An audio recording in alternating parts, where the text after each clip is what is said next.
that in order to understand the reality, the person has to deal with one's emotions, right? The whole beauty of the thing is, even though in the first class we saw your essential nature is free from emotions, you can't bypass emotions, right? You need to take care of your emotions. Please don't label your emotions as positive and negative, because the minute you label your emotion as negative, you are afraid of those emotions because they are negative. Please understand that emotions are part of human programming, and all you need to do is manage them. And nobody can totally eliminate, and nobody needs to totally eliminate emotions. But behind some emotion which is not desirable by you, there is some distortion going on. So all you have to do is gently deal with that distortion. The minute you correct that distortion, the intensity of that emotion will automatically become less and less. When the intensity becomes less and less, its capacity to move you becomes less and less. To disturb you becomes less and less. Okay? So this is the way to deal with emotions. One of the things that our teacher used to say, he says the best way to deal with fear is welcome fear. Welcome fear. Yeah. Because the biggest problem is you're so afraid of fear that fear holds you. Okay? The minute you say that emotion of fear will come, and like every emotion that I have experienced so far, it will go. The minute you are not afraid of experiencing that emotion loses its capacity to rule over you.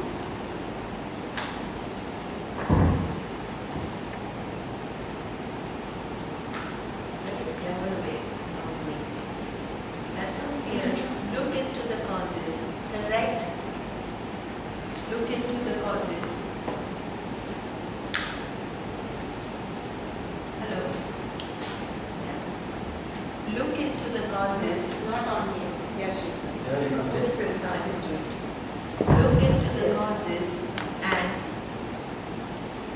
just correct your thinking, and it will automatically lose its state. Right?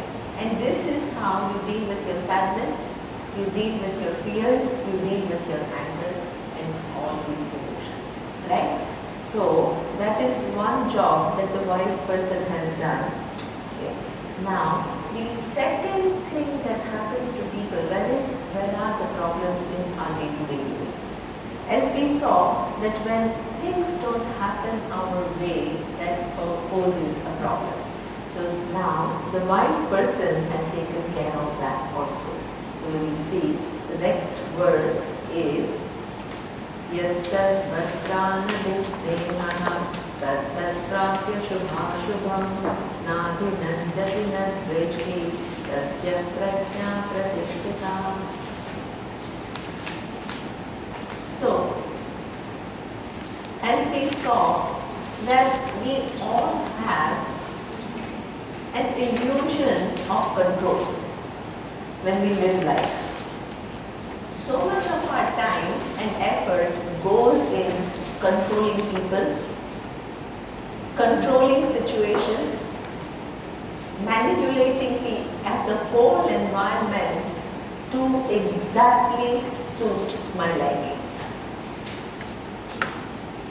Is there any given point in time that you'll be able to manipulate everything exactly to your need? Never. Never. So that means if your internal expectation is that the world has to be exactly according to my needs, in order for me to be satisfied, and I'm trying constantly to manipulate the world to be things to be my way, I'm always going to be what? Unhappy.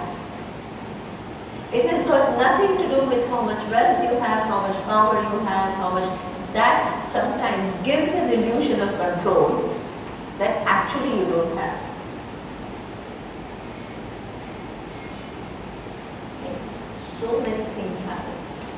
And so many things can happen tomorrow. Okay. So this is where, once you understand what we saw in the first class, what you have a choice over is your free will. That's where you have to be intelligent and exercise your choice and do it wisely. Okay? But over things that you don't have control, and if they are taken care of by bigger forces, what do you need to do? Let go. Recognize how those forces work, align your life to it, and then let go. That is wisdom. Otherwise, this is one of the things that is so common that in human relationships, for example, one of the biggest problem is that of control. The more you like the person, the more you want that person to be exactly to your liking. So that means you want to control that person and mold that person exactly according to your requirement. How do you think? And the other person wants the same from you. Because that person also feels. So now imagine each one is trying to control the other. What kind of relationship is this? Disastrous. Disastrous. Right? So that means to live intelligently, you have to let go this control. But when I say let go control, people take it to other extreme. So you mean to say that you just let other person be exactly what is and you don't interfere at all? Did I say that? No. You allow them to choose and just guide them. Exactly. To use your free will wisely, right? To say what you have to say to that other person. But always say it as, this is my opinion. Our teacher used to always say, you can tell others what you want, but add one sentence, in my vision. Because your vision can be wrong.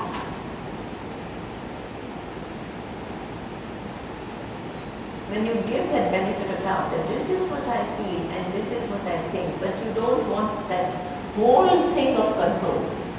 When you let go, and at the same time, you state what you have to state in a relationship. Because you can't have a relationship without communication. That you don't control doesn't mean that you don't communicate what you expect or what you need or what what is appropriate according to you. State things. This is what we call intelligent living. Okay? Intelligent use of your free will. And this is where, unfortunately, what happens is when you don't communicate, when you relate adequately, generally what happens is, when you are intimately relating with somebody, when there is something a little bit unpleasant, you try to avoid talking about it. Why? Because in your mind, it may lead to conflict. Right? So that means you don't even state what you want and you let go. But every time you let go, you think that it's a clean slate here? No. No. So that means that non-communicated frustrations, non-communicated disappointments, they all remain. Right? So this is where we say, what we say is, communication is very important, but how you communicate is also very important. Along with our Christian, Yes. there are so many issues. You need to clean the slate. It's perfectly alright. Yeah. But there should be a timing for that. And otherwise, you Yes. opening a subject every time. True. You ask, I have a list, Exactly. Time I'm married or time Yeah. I'm married children. For True. time I have a friendship. It could be a friend to anybody. True. So how to do that? You want to learn that. See, I think one thing, as I'm saying, in any relationship, communication is important. But when to communicate, what to communicate, how to communicate is very, very important, very critical. That avoiding to communicate is not a good strategy. Because the minute you start avoiding to communicate, what happens is that it's all collective. Right? So, for example, as I said, one thing you can say is in my vision, in my perception. When you say in my vision, in my perception, you give the other person the opportunity to clarify. Yes, clarify. You enter in a dialogue. Yeah. You are not in an accusative mode. Right? If you start by saying you're like that, what do you think will be the response? Negative. The person will be, oh, you are, then he'll give you the list. Give you the list. That you are like this and you are like that and you are like that, and then it just flares up. But if you say, this is how I feel, maybe I could be wrong. Freedom in relationship. I recently read a book called Non-Violent Communication. Communication. Very beautiful. Beautiful book. I read it. Wonderful book. How do you communicate? We generally avoid communication. It relates a lot to the Jain philosophy of thinking. So what is it? Yeah, you want to tell what it says? Well, it's not like ahimsa is basically you don't harm somebody. That means you always think physical. Or this is in your communication and in your thought. Yeah, so it actually starts at the thought level, then it goes into your moves from there. But it's quite a the thought is the one which how do you bring it? Your thought should be basically non-violent, and then how do you communicate in your verbal way? Even in your verbal way, you don't do some only chugli, whatever. That basically what we. Sarcasm people use. It's very interesting because sometimes if people invite you for dinner, right? So all the things that are untold between husband and wife, they all start coming out. They all surface in form of humor. Yeah. It's very interesting. Don't come down like a Yeah, it comes out because there are people present and you're kind of entertaining, so you tell stories and it gives It's interesting. What happens when the situation arises and then they make it out, they discuss it and solve the situation, But then over a bit after, say about 2-3 weeks, same pattern arises in that one person. What's how to handle it? See, unfortunately, the self-growth cannot take place unless you want it. When you come to Vedanta, very often that happens, you change. But your partner, if he or she doesn't come to Vedanta, that person doesn't change. And that person, and then you want that person to change. This is what I say, control. Because you see the value in changing, then you want that person to change. In fact, they hope you go to Vedanta, so you will change. So you are lucky, Surya, both are. Yeah, exactly. Excuses, yeah. And you and Freya are also lucky. You are listening together, and Neema and Tushar are also lucky. But sometimes And it can Preeti become and a clash Rajesh. of, sometimes it can be like a clash of Vedanta also. When you rise spiritually, That's don't a blame what healthy you get.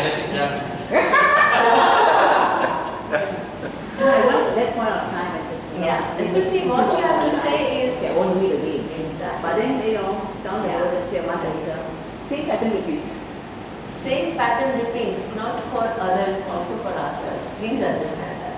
No, but can you elaborate? What do you mean is how will the same pattern be? He is forgotten that he shouldn't be doing that. You know what I mean? That his approach was wrong. But then he repeats that. I'm not clear how you go back and forth. Okay, I mean, it happens to me, My husband is very, very, I can say. Controlling. Yeah, that's right. So, Can you come back? Can you Yeah. speak loudly? Yeah. So he's a very nice person, but a little bit possessive like that, you know. So he doesn't go in the religion path, spiritual path, nothing, very little, very minimal. So if there's an issue or anything like that, and then he says, yeah, I was wrong. You know, he acts very abruptly. That's the thing, I notice it. Then after he apologizes, you know, and he comes back very. It's a great quality. Huh? It's a great quality. Yeah. He apologizes, yeah. But then down the road, the same pattern repeats again.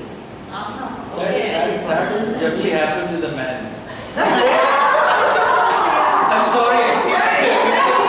It's a male. Except Surya, because Yeah, both are foreign. I am a mate also. You know, it's very, very few men you see on retreats. They're usually the very base creatures. I'm sorry. Creatures. Creatures. What? Who's my husband? No offense, man. I always think it's a manufacturing defect, you know. The repetition is very frequent, you know. Yes, yeah. So there's something not right with him. But you know, he apologized to you not because he felt something was wrong, but because you put pressure on him. That's why. No, I just left him alone, but That's I a think pressure. he wants me to, you know, sort of, you know, The pressure. come back together. So he apologized for the sake of apology. I feel. I think for harmony and whatever, so they do that, yeah, to the relationship. But during that period, you know, there's disharmony. There's no, you know, the vibration is not good in the home. Yes, Yeah. that's for true. No, that is true, Kamala. I think, Yeah. see, two people have to evolve together. Yeah. When there are differences, there is a conflict. And you have to, Or if she's evolved, then Yes. she can stay on the path no matter what. Yeah, Slowly, stay on the path. you never know the change may come out of Yes, you. yeah. that is very Maybe you have to important. be very, very strong. And patient, and perhaps. patient, yeah. Bhagwan, it takes No, years why to do reach people it. need to evolve together? They're never going to evolve together. They don't Together in the they're sense, at separate. least, see, what happens is that the other person has to at least recognize that I have some growth, you know, like each human being has to grow, right? But how many people are aware that they need to grow? But suppose they don't grow. Yeah. The Japanese way of But you thinking, change. the monster vegetable. But also don't Actually, discount. Also, she shouldn't discount the fact that he's apologizing. You think he's apologizing just for the sake of it. But maybe that's just his way. He's too shy to apologize in a very she's benevolent not manner. So he's just apologize, apologizing in an offhandish manner. No, but then it is a bit frustrating if the pattern That keeps is repeating. You know, I agree. But that's normal. So, no? that is normal. But this if At it least it's goes normal in my on situation. all the time. I feel, you know, it's a waste of the energy, you know, during that period. And you are putting a lot of pressure on him because you stop talking to him. I don't stop talking to him, you know, he doesn't talk, you know, he doesn't want to talk. Yeah. He just shuts it off, he goes into a hole like that, and then, you know, keeps quiet, and then when it's sometimes ready, he comes out of the hole.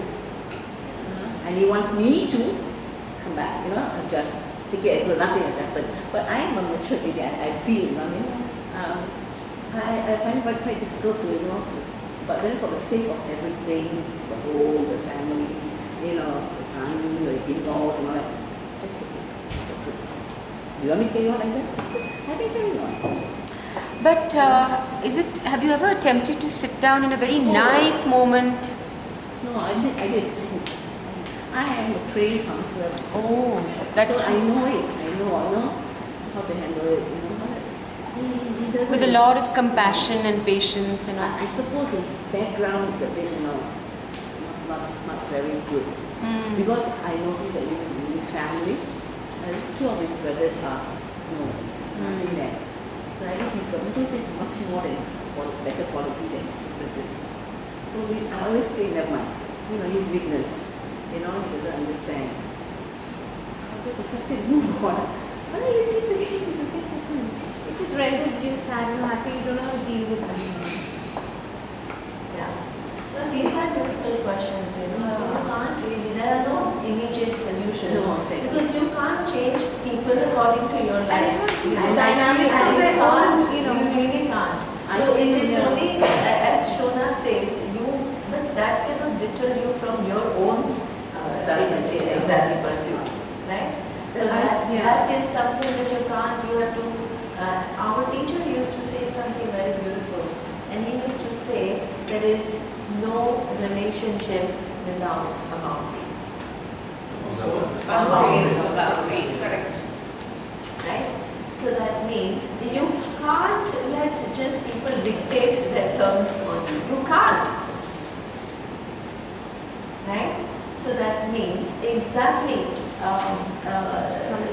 people get into dysfunctional relationships. Right? And they don't use their faculty of choice to help themselves out, because then they feel, oh, I have this consideration, I have that consideration. They stay in that dysfunctional situation for too long. Because the need basis, you know. Exactly. But But one day, if you don't address it, what happens is You get eroded. 66 years You old get guy. eroded, and then it's too late sometimes for your own self to come out. Exactly. 66 years go by. Yes. That's great. It is just amazing, you know. So our teacher says, you know, and initially a pattern evolves and then it's very difficult to change. From the very beginning, unfortunately people are not confident enough to say, hey, you can't do this to me. You don't stop the person and say, hey, this is not acceptable to you.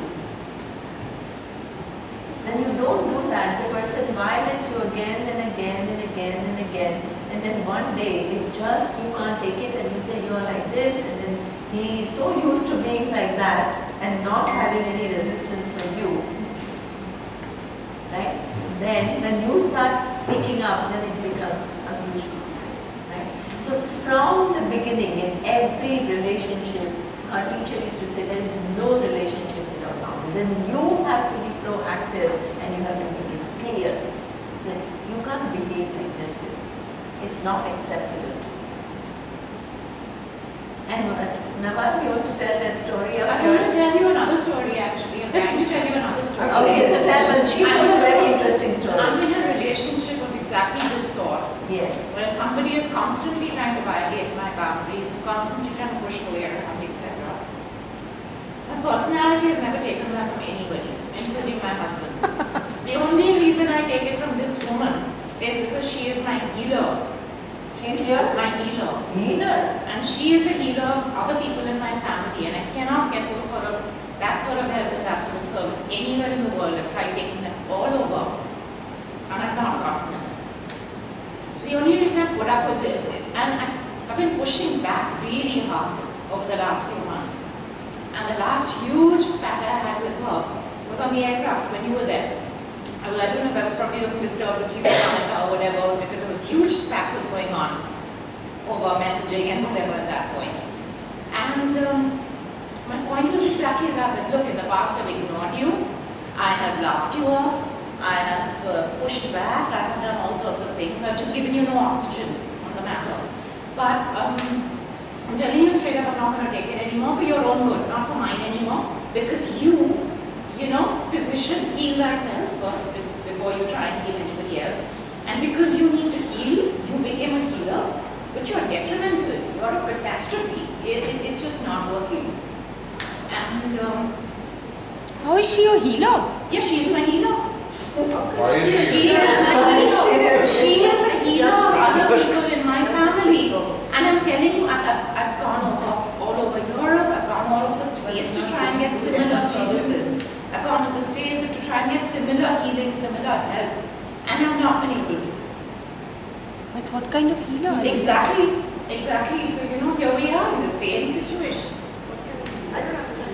What's a healer? I'm not going to say more because it's a very, very well-known person. You all will all know the person extremely well. So I don't want to say anything more, but there we are. So what's the conclusion? Me pushing back and giving us back in the face. That's a conclusion. And she's not going anywhere. She's taking it. What is she trying to do? Violate my boundaries, and that's what I said to her. She's not going because she doesn't want to go. She just wants to control me. most of the time this starts because of Dependency. your own personal your self-esteem. Is that why you? No, very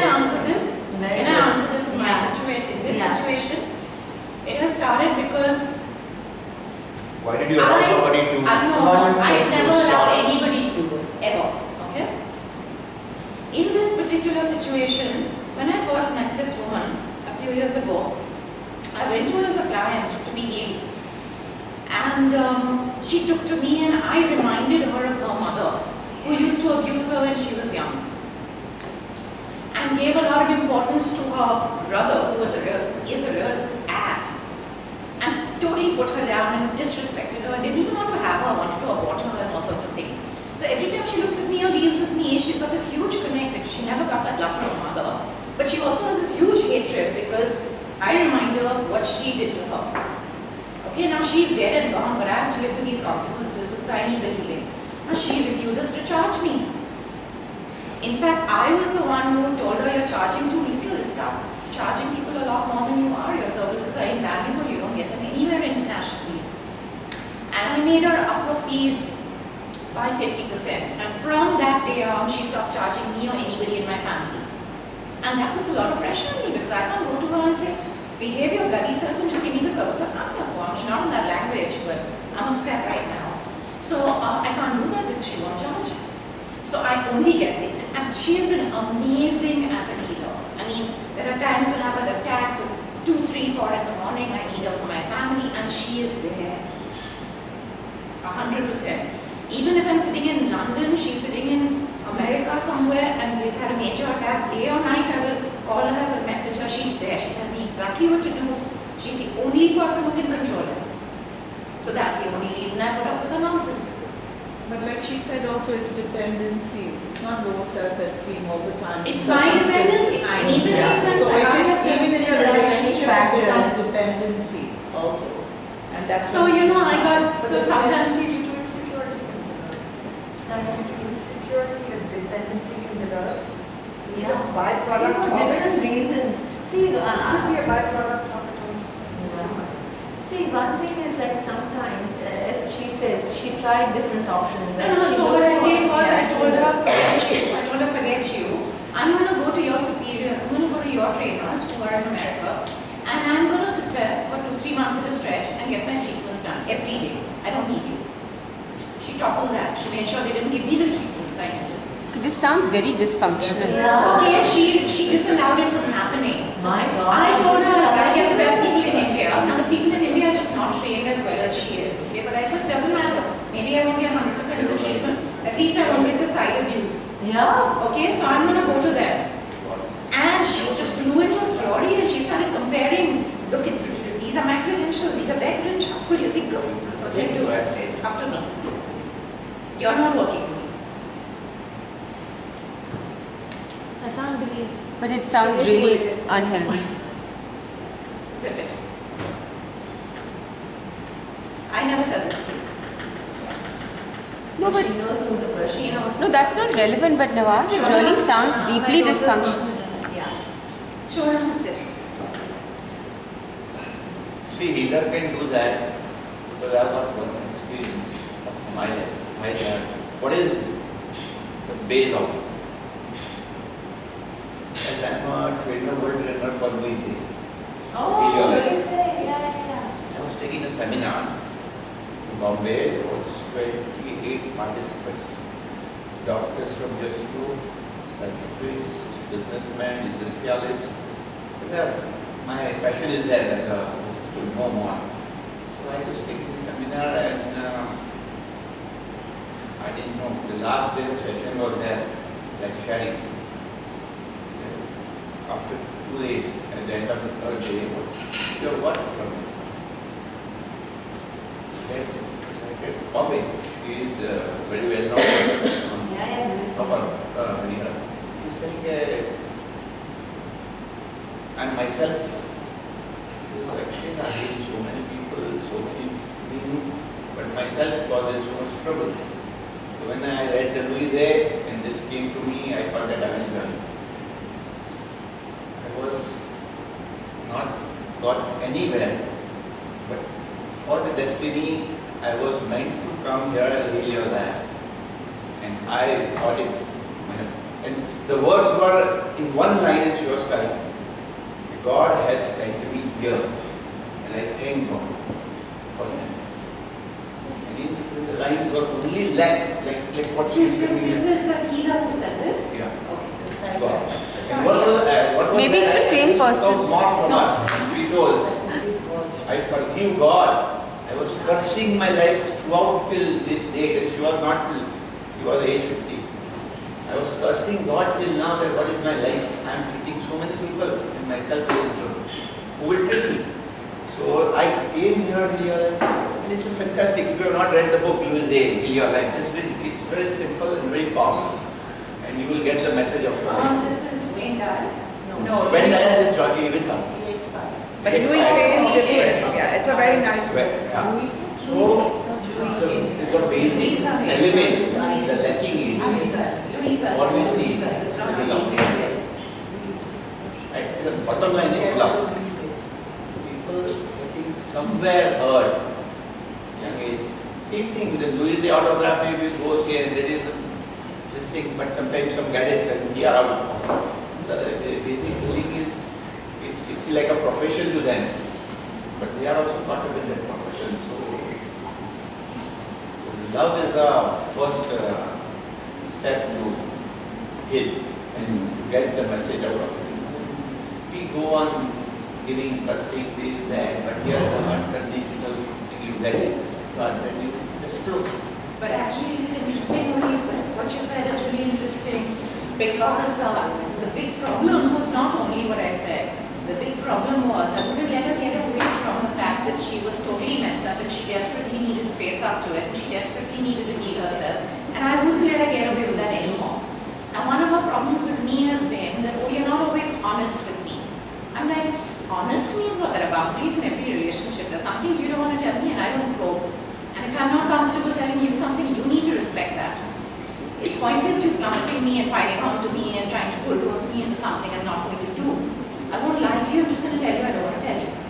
So that's a big problem with me. So I'm like, you know what, if you want me to be honest, then here, I'm so glad you want me to be honest because praised is the person who gives me an invitation to be honest. Spat that. You need to heal, you're totally messed up, you have these problems, face up to it and do something about it. But, and I'm not getting out of your face, you do it. I don't understand this because I remember once going to a very well-known psychotherapist who I found brilliant, the kind of insights he was giving me into my patterns, etc. But he also happened to be a very manipulative man, and there are a lot of people who I know who have gone to him and he really manipulated them. No, but in a negative way or a good way? Negative. Is this still rolling? I don't care because he's not no more. But anyway, and it's not personal. I'm sharing this with you because so you know what I decided to do was to he used to mock me because I would not go to him regularly enough and become dependent on it. He likes dependency. He was one of those people who liked dependency and he liked to feel like all these people, he was controlling all of them. Then he would introduce them to each other and create all kinds of, that was his little game. But he was also brilliant. So the way I treated it was very difficult because, you know, he was doing things for me that I found were very useful. But at the same time, I'm a very independent person, so I did not wish to become dependent. And so I decided that I would not be dependent and still go to him, still hear his mockeries, but get what I wanted from him. So that is, I think, you know, you have to just know where your own boundaries are. Because in any situation, I mean, human nature is one that it is manipulative and, you know, it can be that way, especially in a controlled situation, whatever the relationship may be. So I think you have to know yourself and you have to know what you want from that relationship. Okay. And This verse is 57. 57.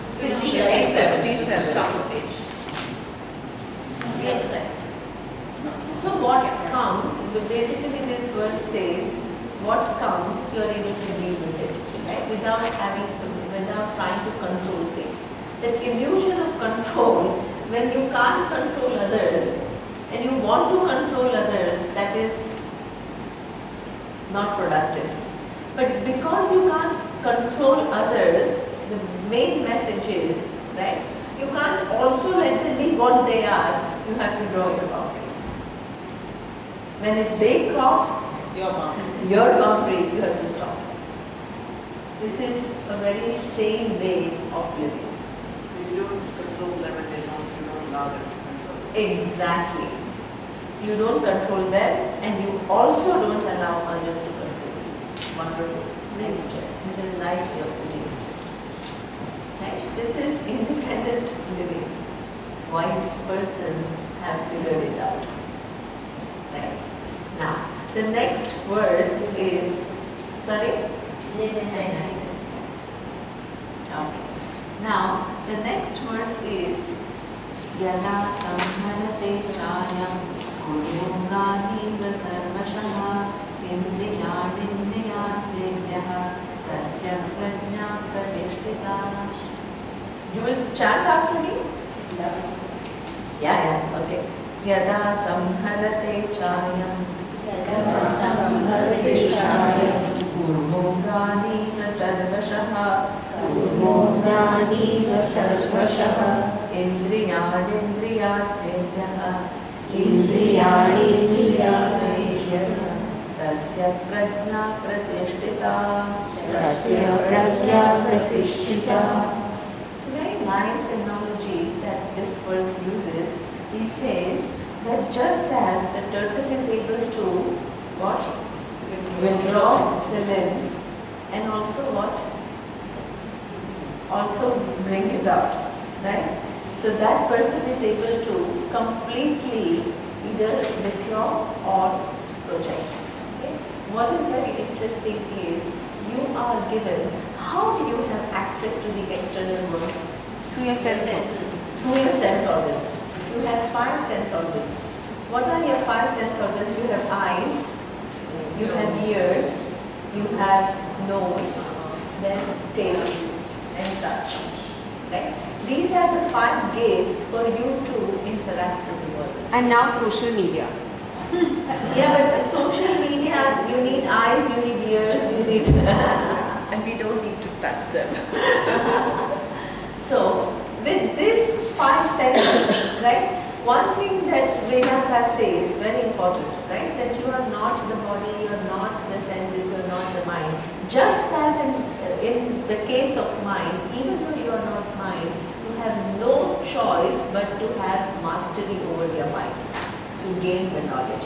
Similarly, you have no choice but to gain mastery over your senses, even though you are not the senses. Right? Because you are given eyes, and what you can see with these eyes is what? Infinite possibilities. How I use my eyes, what can I do, what kind of forms I see, infinite possibilities. So generally, we go from one extreme to the other. The one extreme is I constantly look for physical experiences which will amuse me. Okay?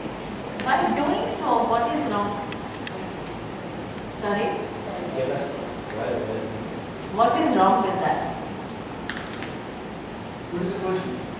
The question is, if I use my eyes and expose myself constantly to some conducive forms to keep me entertained, what is wrong with that? You have no control on the senses, on that sense organ of So yours. that means these senses are so overused that you have no time, because what is the real goal of life? Moksha. If you are constantly engaged in the world and overusing your senses, so busy entertaining those senses, where will be the time for you to reflect? So that means it will take you away. Kathopadishad gives an analogy. You can see that you have to have Please let me finish the idea, because otherwise you see what I mean. The Kathopadishad comes, it gives an analogy. It says, on this earth, you come with a chariot.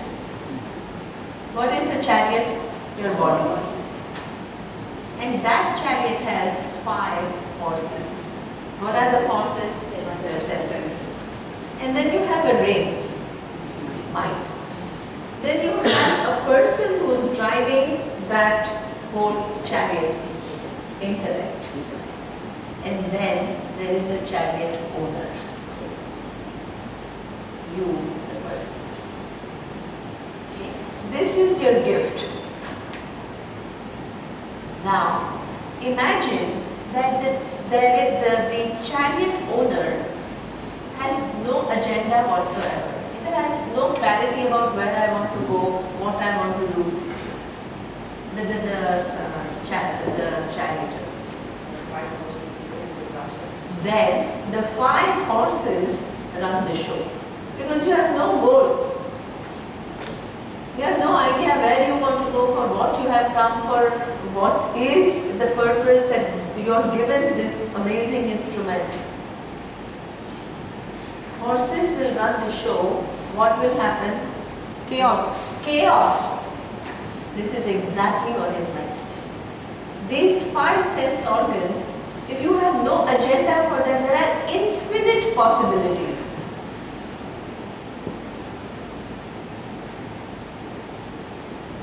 Right?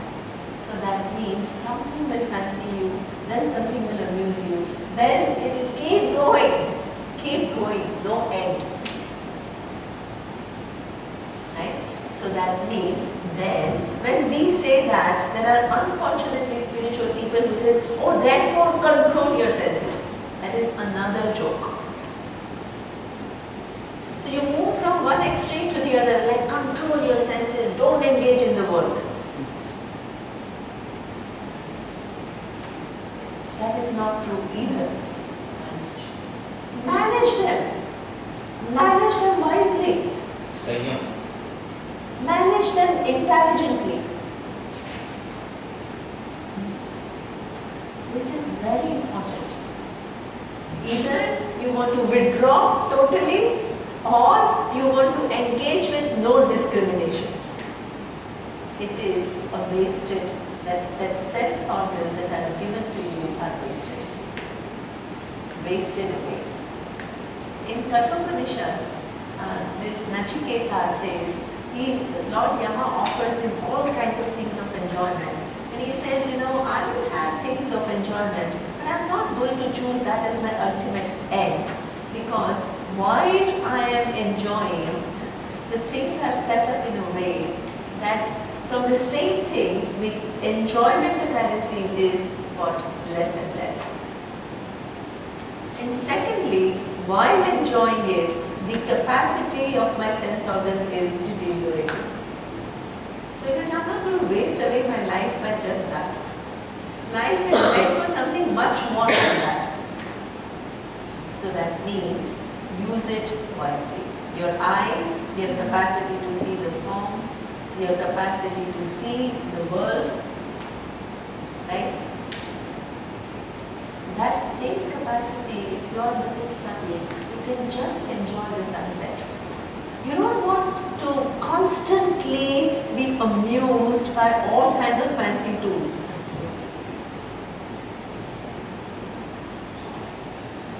That is what we call subtle. Subtlety.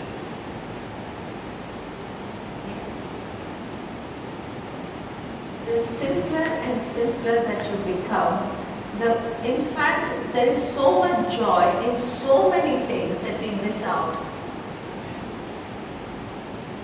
And then we are constantly wanting stimulation through senses, or artificial stimulation.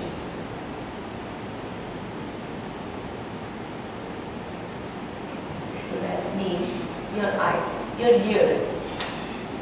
Ears we waste away. How many times we see that so much talking is done, and if you really at the end ask what exactly was going on, and who said what, which is of some significance.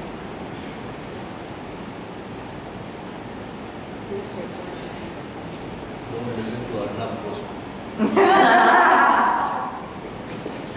So that means again, there again you have this faculty of ears.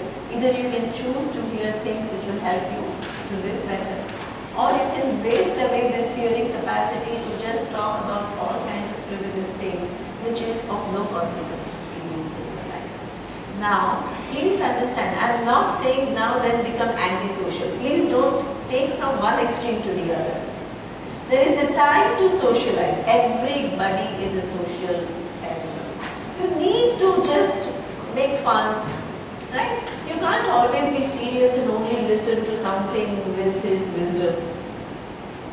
But use that. Don't get totally caught in all the frivolous things. You don't need to withdraw. But use every sense organ that you are given wisely. This is all a life of alertness. Every resource that is given to you has to be used wisely. Otherwise, you are wasting away. Okay? The eyes, the ears, then the capacity to taste. Capacity to taste actually brings about a lot of enjoyment, right? So much, in fact, when we were young, when we met our cousins, 80% of the time we talked about food. Oh, this restaurant and that thing is really good there, and here. So that means this tongue, yeah, the whole attention of yours is just around satisfying this tongue. That's for very long, even into your old age. Exactly, right? And one day, what is interesting is, my grandmother told me this. That really made me think. She said that so much of our time goes in thinking about food, and that food, for how long is it important to us? Only till the time it touches your tongue. Once it's swallowed, that pleasure that you feel, then what? It's all the digestive system which has to do this hard job. So this is for this moment, you spend so much time of your life and just you keep on dwelling on it. It is out of proportion. On television. How many people should on television? Master Exactly. Then you become more and more sophisticated with your vocabulary, and then there's a whole snobbishness of what to eat and what not to eat, and it's just endless.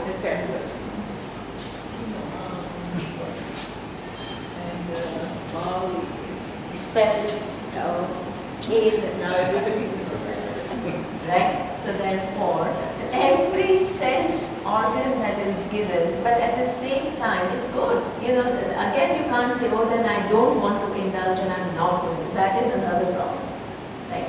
Use everything that is given with certain amount of discretion.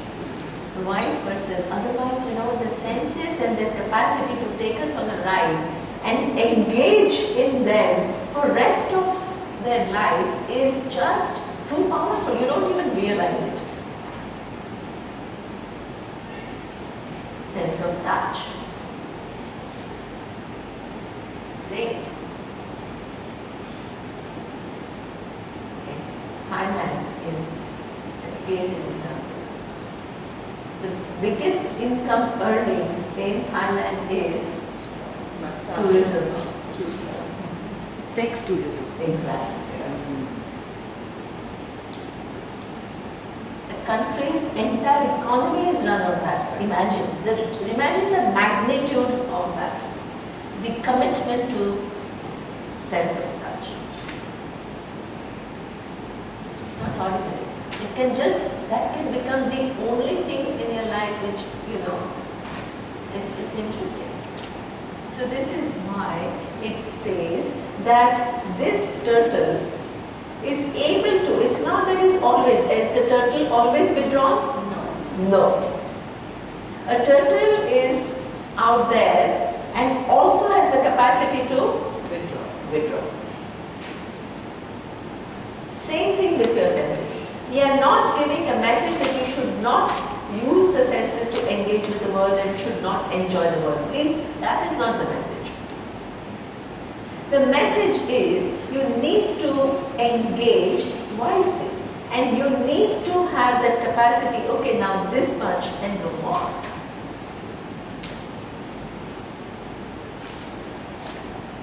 Then how do you do the self-control? because the only, when you, for example, right, as I told you, that you, let's say, indulge a lot in taste. So therefore, there is no discrimination whether it is good for my health or not, whatever is feeling good or tasting good, I eat. Then so much of my digestive system is all kind of whole day working really hard to digest what I am eating. Okay? When that is the case, and again, what second meal comes. So your whole life preoccupation becomes that, then it keeps you from thinking about anything else. It accounts for weight, ill health, disease, and eventually even death. People won't give up taste buds. Absolutely. My question is, Yes. five senses, the Yes. concept of the world. Yes. Some people take the gospel and they travel also because they need the spices. So Oh, like you know. when you finish one attempt, then let's say you're drinking, you're all the time thinking about a bottle. Like when I'm going in the evening, I have anything and drink. Like there's no control on the senses. True. So how do I have self-control? Yeah, so this is where once I recognize that when I drink, see, when I drink, what exactly? The mind is demanding. I want. Yes, I exactly. So that means what happens is we keep on indulging. Any addiction is like that. It creates a dependency and you lose control over it. Okay? So that means your mind keeps demanding, I want, and then what? You keep on feeding that. The next day you do it, the third day you do it, the fourth day you do it. But what you forget is the consequences of that drinking. Not only you're killing hundreds of neurons, but then you lose that discrimination. While then being drunk, people, there's so much of violence is connected to alcohol. So much. Also it loses its charm once you're using it all the time. Exactly. So then it becomes addiction. It's something which you need, but you don't really enjoy. If you're having a drink once in a while, then you enjoy it much more than If you use it every day. Isn't that when you increase with your everything, with all your dosage? senses. Yeah, but then you should increase the amount you drink to try and get the same pleasure. I'll just tell you, I mean, let's move on because I'm very... See, one thing is very important. Just, Viresh, I just want to tell you that when I was living in the US, I had a friend who was working on Wall Street. And he says, after work, the only thing they do is they go to a pub and they start drinking. Right? So he says, initially it all starts with everybody is, very, very nice, expensive suits, and they're all like, these big shots, and they go to this nice restaurant and all, and it all is very elegant. But as they start taking alcohol, he says, people start cracking jokes which are obscene. They start becoming rough. They start becoming, all the instincts which are all kind of, somehow they all just come out. And even though you might be aware of them, you tend to want under the influence. So you say everything you want. So it's so sorry, I'm something interested. So that means So it that's is. cleansing. Huh? Like a cleansing. People actually do it to try and lose their inhibitions or pretend to lose their inhibitions. Pretend, yeah. What's actually so wrong about that? It's a good way for them, as he says, to cleanse and See, unfortunately, it is not a health. There are other healthier ways of losing inhibitions, So that's all. It creates dependency. It in fact creates more distortions at times. You get angry, you get violent, So that's not really functional. So this is what you say, that if you want to know this big reality, you can't waste away your senses, and because there is no end to feeding those senses. The more you allow and the more you indulge, and there is more and there is more and there is more. And this is what deviates you from what you really have to do. Yoga, Shastra and Brahma Vidya. So a wise person, in order to be wise, has done that. Has done that exercise of using one's senses wisely. Without falling into that other extreme of total abstination. They are not not talking about that. I share my experience. When I introduced Vedanta Yes, 15 years back, yes, as you have been talking in the morning, yes. I was having a drink. I don't know, I'm talking about when I was 40, 45 years. Yes. And when it was introduced with this generalization of the knowledge, Yes. the pleasures were going away. So when the fear started between the friends and other people, I will lose the friends. Where I sit. They will not watch me. If you didn't drink, your friends would call you. They will not call me. Yeah, my husband And they will says make the the, same thing. if you go, they will make the fun out of you. This is a crazy person. Yeah. Yeah. So my husband They- says the and same thing, but then actually what he's the one happens? who's forcing The everybody to business. drink. I have got a multinational company's business. As you said, that today foreigners coming and sitting in that, they wanted, but once they sit on the table and some Vedanta or meditation or some topic comes out and you start your experience to discuss, they fall and they vouch for you, okay, you are the best person to do the business because you will handle for me better way than others, which is my experience of this knowledge what you are sharing, and it is going, it is basically business or the friends and that fear of losing the business or fear of losing the friends is just one. That's very good. I think that's very good. That's very nice. So I have a good idea. When you go to business with international companies, as a man, you need to drink something. The best idea is to make a drink. You need a soda, and say it's a water, and just keep playing. They are happy, you are happy, job is done. But how can you take it? No, yes. You know the way to give $5. Okay, right? Now, when you are engaging in the world little bit more deliberately than before, so here the whole process is given in the next verse. It says, Vishaya vinivartante vinaharasya devinaha rasavarjan rasokyasya param drushtva nivartate. So, Rajesh, you repeat.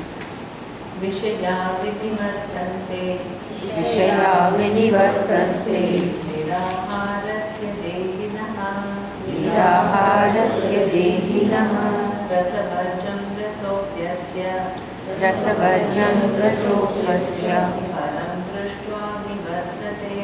Param drushtva nivartate. Actually, Rajesh did this job of explaining this because no wise person comes with all these things, right?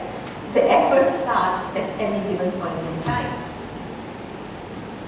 So therefore, initially, this is the way that everybody is, the senses run the show because you don't really know what you want in life. Then the minute you begin to understand that, oh my God, there is something called moksha, because none of these things are giving me the lasting happiness that I am searching for. And in order to get that moksha, I need to understand more my nature than endlessly indulge in things of the world. Then I also need to gain maturity to hold this reality as a real life vision. Then you want to change. The normal course of your life, you have to what? You have to change. So this is what, as Rajesh was saying, that before he used to drink and then he decided that maybe drinking is not so good for me. So he stopped.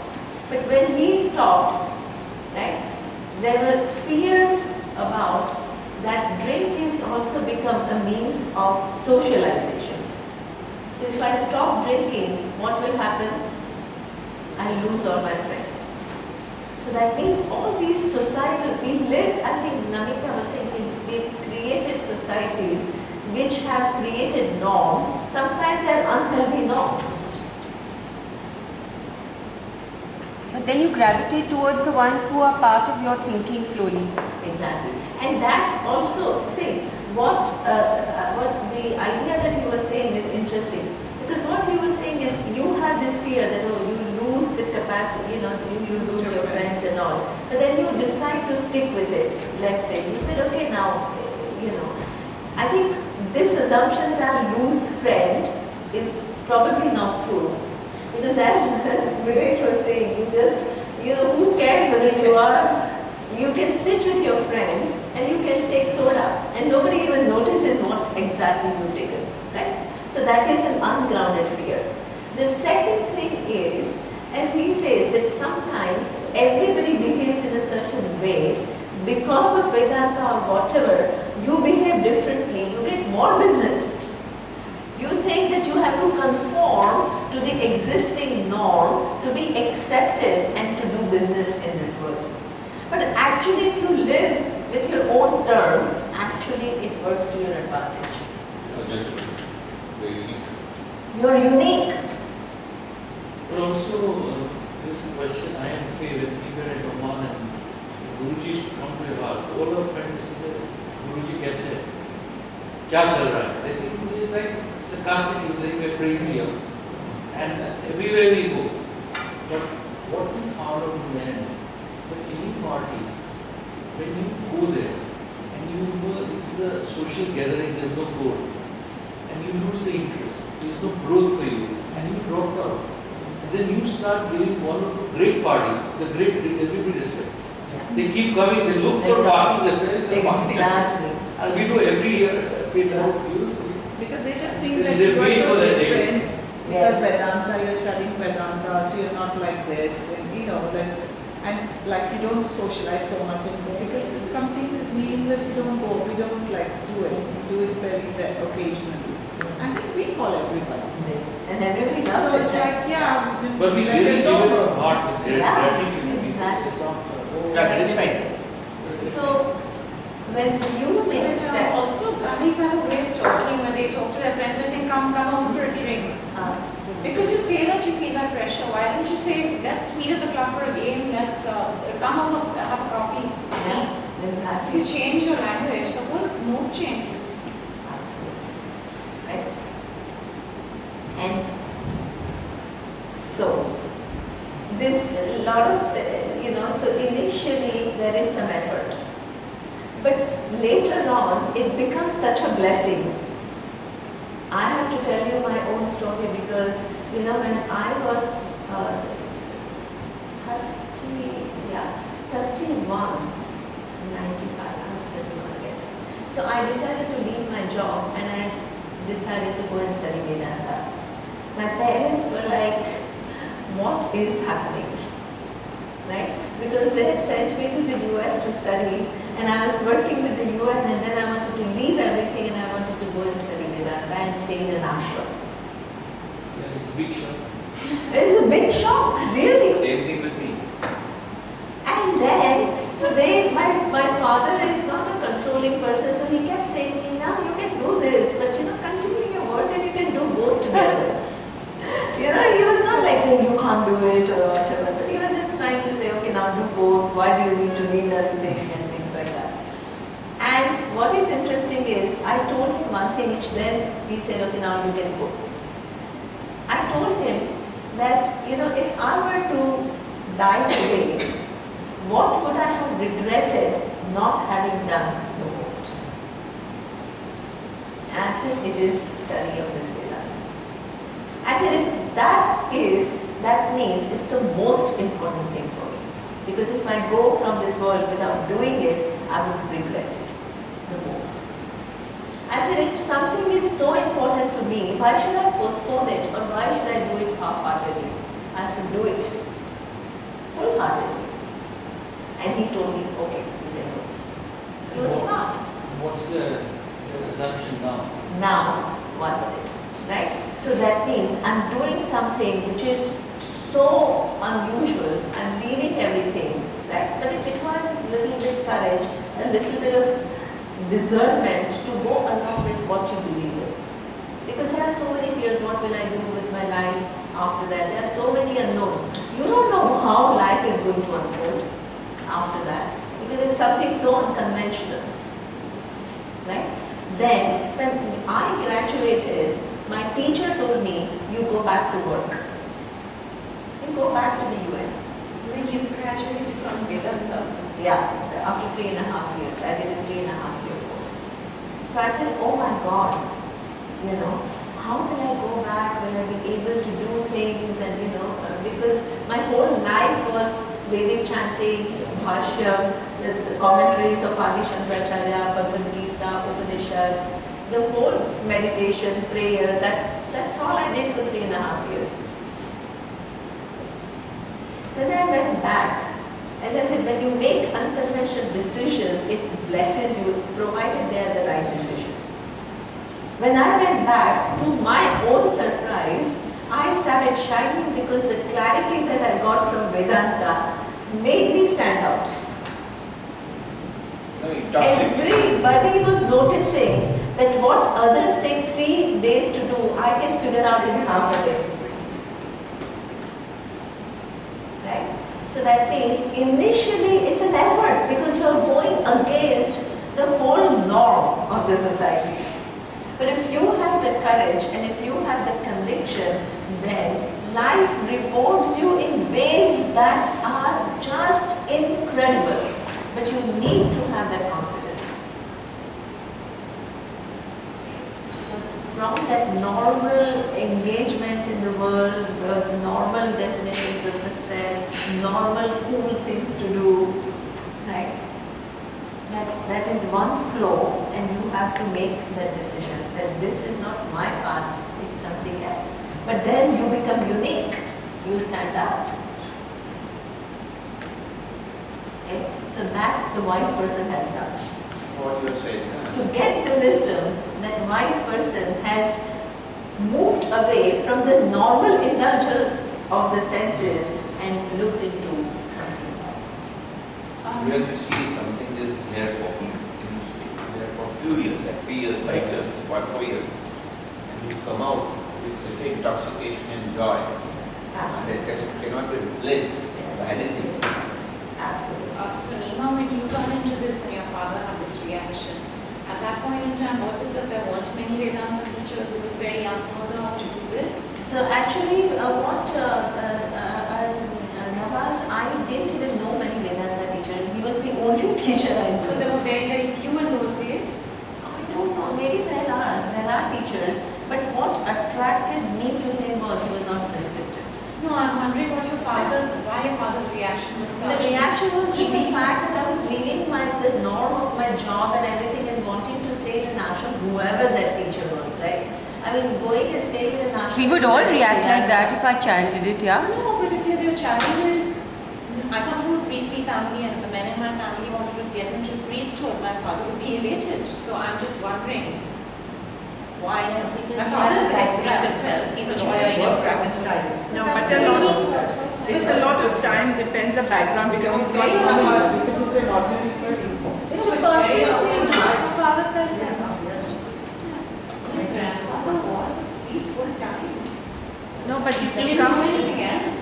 but Nawaz, if you come from a middle class family, normal family, they always worry about the future because when Videsh had also sponsored one of the Vedanta students that we had in Oman full time, he was a young guy, he was 28 years old, he also studied 3.5 years, graduated, and then Videsh wanted him full time for us there. He was there. So I used to have the ladies class in my house.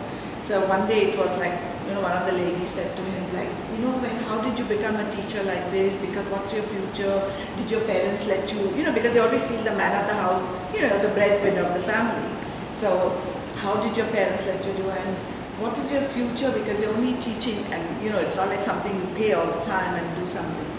So and he didn't know what to do because it was like I just answered, so what is your future? So I said his future is so bright that even he can't see it. Because he's doing such a wonderful job so that divinity will take care of you. It's the same thing with my daughter is a vet today.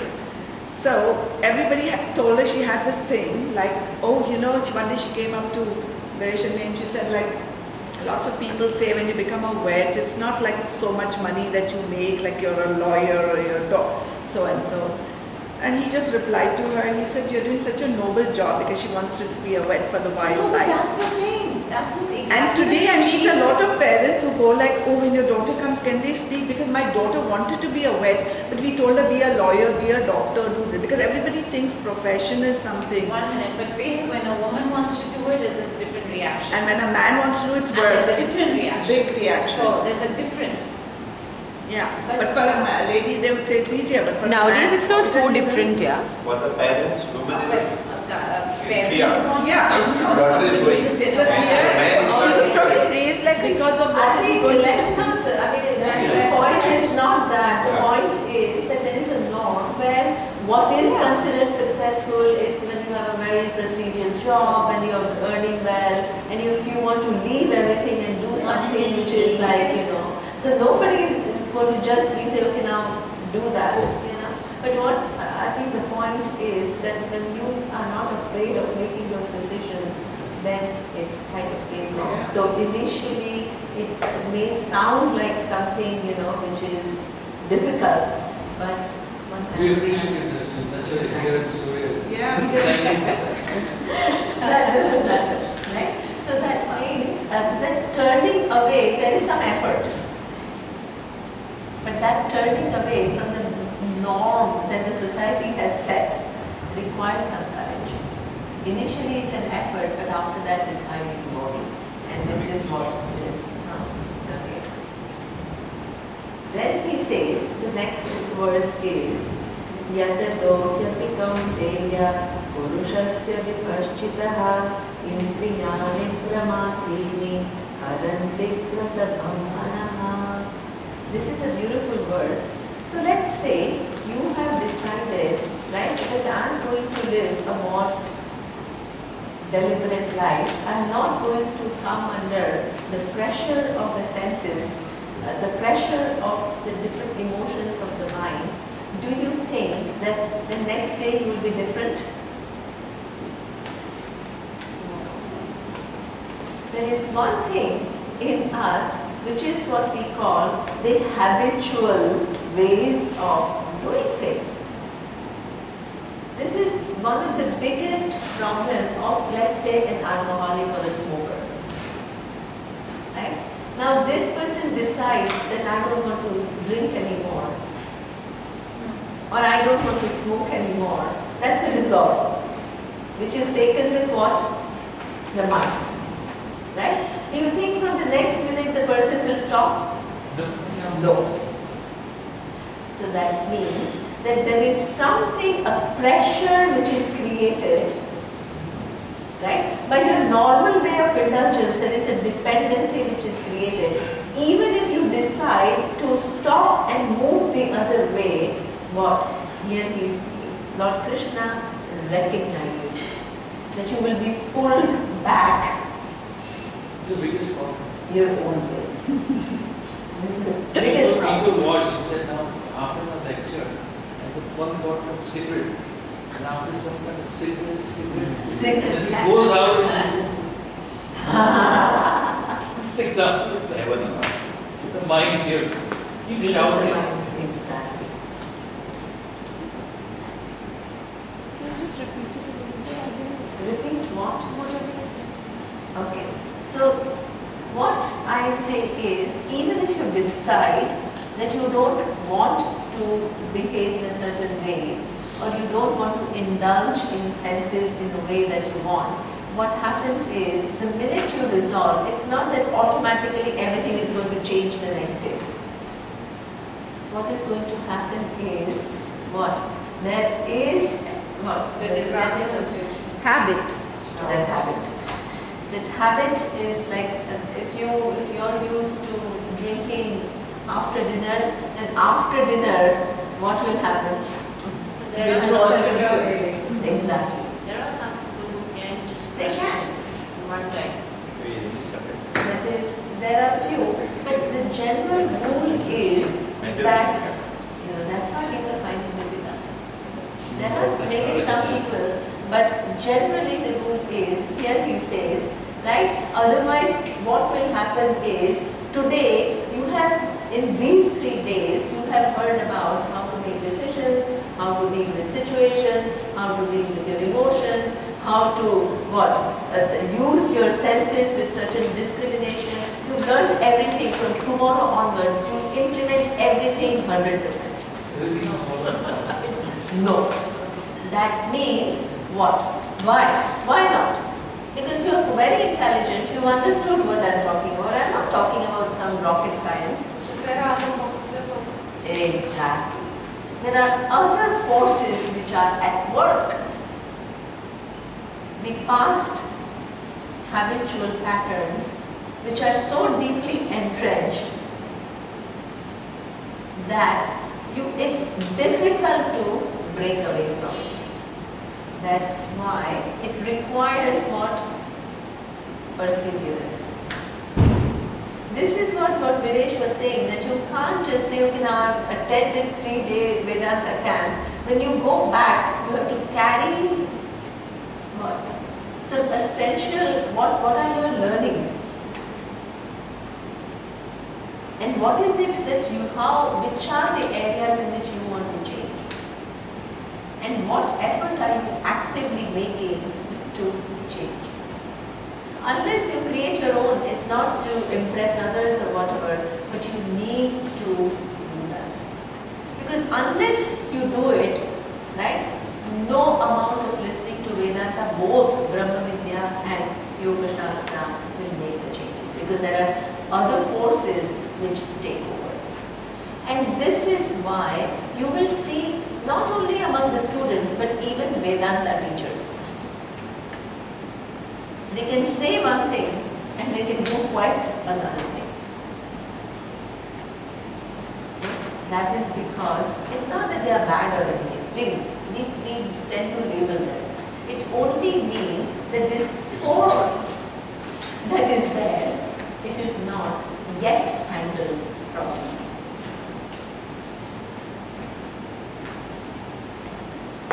Right? So that means it's an ongoing project that you have for yourself. You can always be a little bit more sensitive. You can always be a little bit more deliberate. You can always be a little bit more aware, more alert. Okay? So that is what we call an ongoing project. Because there is this whole force of your habitual behaviors and habitual patterns. And not only in terms of senses, your thinking patterns are so difficult to change, I tell you. Many years. It's tremendous. After 50, 60 years, what is it? This is what Kamala is saying, that her husband keeps saying, I'll change, I'll change, I'll change. But then on, he keeps falling back into that past behavior. Lord Krishna is talking about it.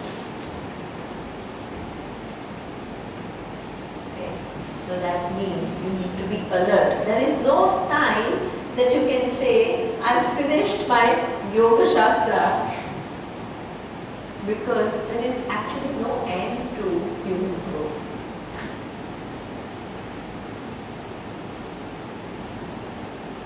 Okay.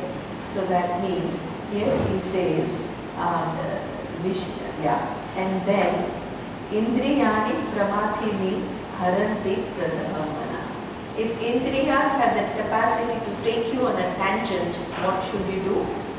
It says, Tani Sarvani Sanyamya Yukta Asita Matparaha Vashe Viyasya Indriyani Tasya Prajna Pratishtita.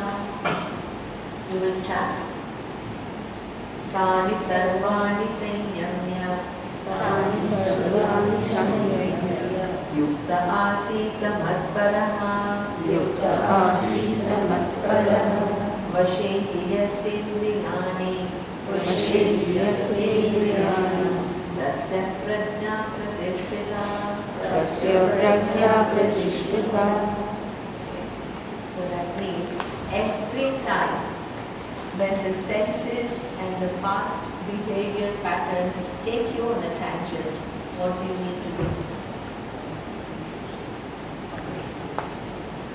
Bring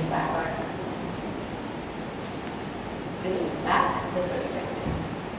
This is why I was saying, when yesterday Viresh was asking what should we do, every day if you can spend little time either reading or listening to Vedanta, which is the truth, it puts your mind in the right perspective.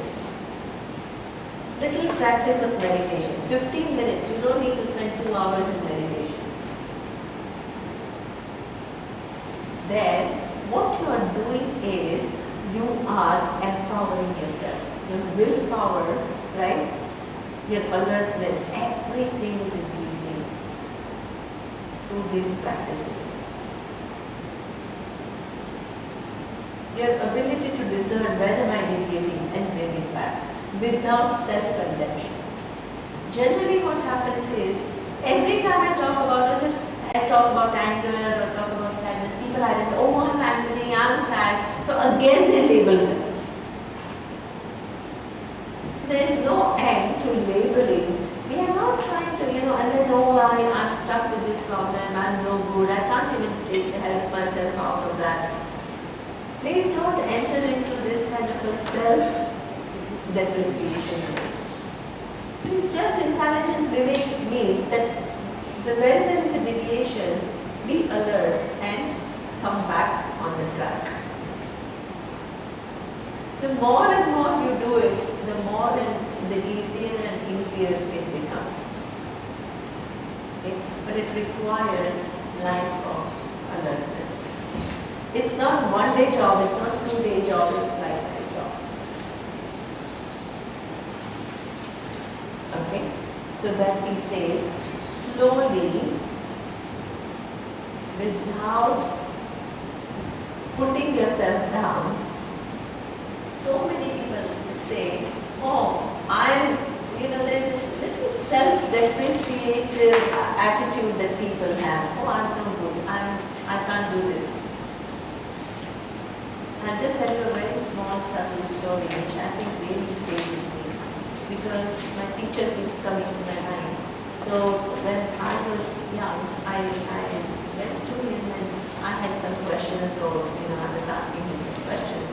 And then he told me, you're really smart. And I said, no, Swamiji, where am I smart? He said, why are you saying no? Why are you putting yourself down?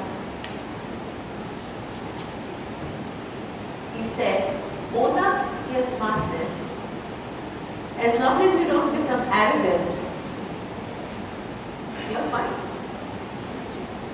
And you attribute it to grace of Ishvara, then you're safe. There's some grace.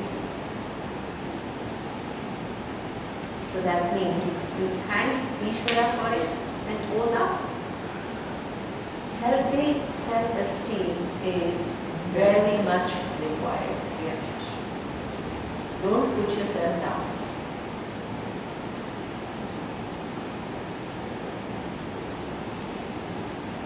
The more and more healthy self-esteem you have, more and more you'll be able to draw boundaries without being diffident. This is what Tushar was saying.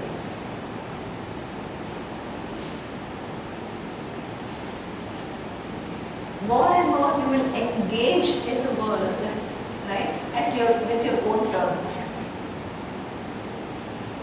More and more freedom that you will begin to enjoy. In order to enjoy the absolute freedom, you need to be relatively free. Relatively free and clear. Clarity. Okay. So this work also the wise person has done in order to be totally free. Okay. Now, in this next verse, I have 2 sessions I'll be able to finish. Do you want me to do? I can do. Tomorrow we will less pressure. Let's finish in time. No, but then I have 2 more sessions. 2 more sessions. Have you taken enough? Because I think go on for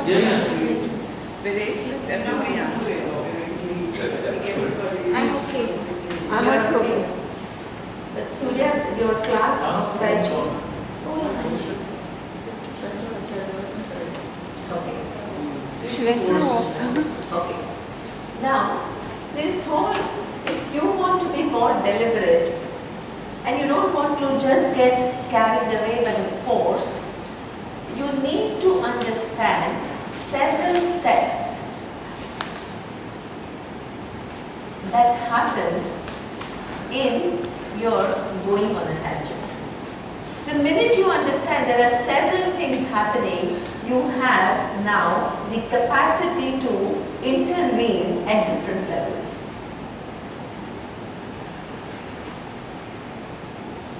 Right?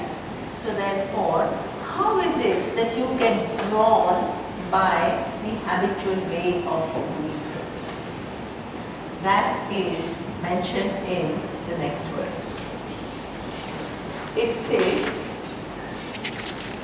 Jnāyato viṣaṇā pumsaḥ saṅgasteshu pajāyate saṅgāt sañjāyate kāmaḥ kāmāt krodho vijāyate krodhāt bhavati sammohaḥ sammohāt smriti vibhramaḥ smriti bhramṣāt buddhināṣaḥ buddhināṣāt pranashyati.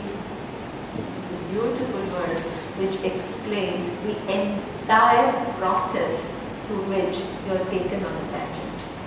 Step by step, chronology. Right? Please repeat after me. Dhyayato viṣaṇān pumsaḥ Dhyayato viṣayan pumsaḥ saṅgasteshu pajāyate saṅgasteshu pajāyate saṅgāt sañjāyate kāmaḥ saṅgāt sañjāyate kāmaḥ kāmāt krodho vijāyate kāmāt krodho vijāyate krodhāt bhavati sammohaḥ krodhāt bhavati sammohaḥ sammohāt smriti vibhramaḥ sammohāt smriti vibhramaḥ smriti bhramṣāt buddhināṣaḥ smriti brahma buddhināṣaḥ buddhināṣāt pranashyati. buddhināṣāt pranashyati. The whole order of how your mind is taken away on a tangent is explained here. Okay? Here he says, how is it that the senses in the mind has such a force to take you away from your wisdom? How? It says, Dhyayato viṣaṇān pumsaḥ. Okay? An object is something that you dwell on. Okay? When I dwell on that object, here it says, saṅgasteshu pajāyate. I begin to have what? Yeah, exactly. Some connection, some attraction for it. This is something which is very true when especially in the case of not only objects but human beings. Let's take human beings. How do we fall in love? You meet so many people. How do you fall in love? With one person, and how? Hopefully only with one person. How? We like some attributes about them. We like some traits. Okay, so that means you meet so many people and you like some attributes or some traits about them. So after that meeting, is the person gone or is still staying? Still staying inside. Dhyayato viṣayan pumsaḥ. Not attachment. Please, it's not attachment. It lingers. This is really. There is no word called attachment or detachment in Bhagavad Gita. It's all very subtle understanding, right? What it says is, if I meet so many people, one person I like, and then what happens? That thought of that, I finish meeting that person, the thought of that person lingers around. Saṅgasteshu pajāyate. Saṅgāt sañjāyate kāmaḥ. Then, what do I want? I want to meet that person again. I want to connect to that person again. So now, when that person is not around, sometimes it's interesting that if I like that person, especially when you're young and you're a teenager and all, right? You could be talking with other person, but your attention is what? Constantly on that person that you like. Okay? So that means from that dwelling, what has happened is, it has not stopped there. What happens is kamaha. The desire to be with that person, maximum possible, is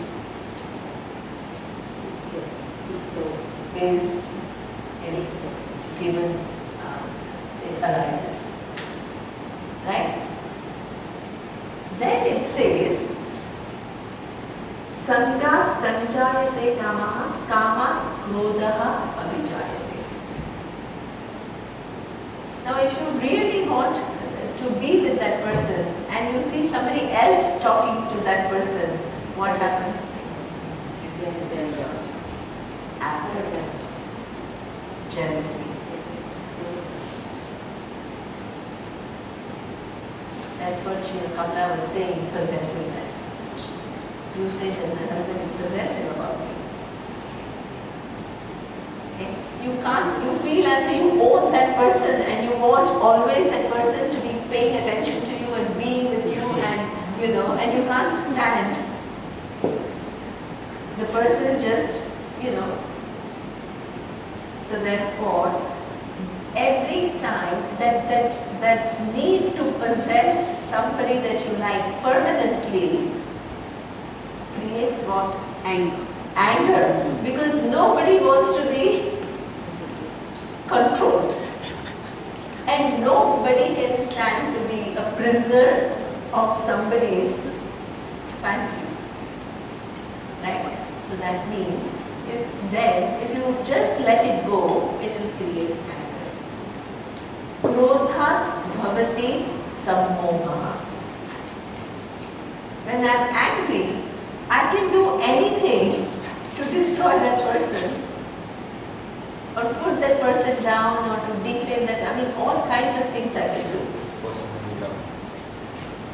Exactly. Because that very person that you love, your inability to control makes you angry.